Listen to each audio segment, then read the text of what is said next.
Kementerian Pertahanan Amerika Serikat atau Pentagon mengklaim Korea Utara atau Korut telah mengirimkan sekitar 10.000 tentara ke Rusia untuk berlatih dan bertempur dalam perang Ukraina beberapa minggu ke depan.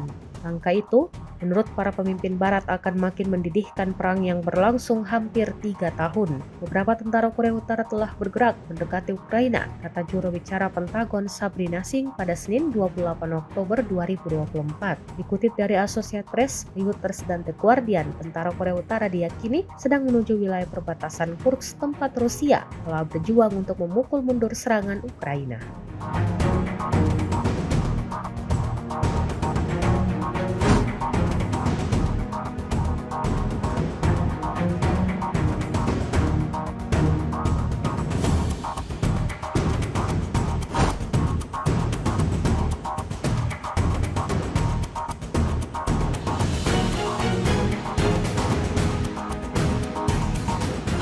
Download Tribun X sekarang, menghadirkan lokal menjadi Indonesia.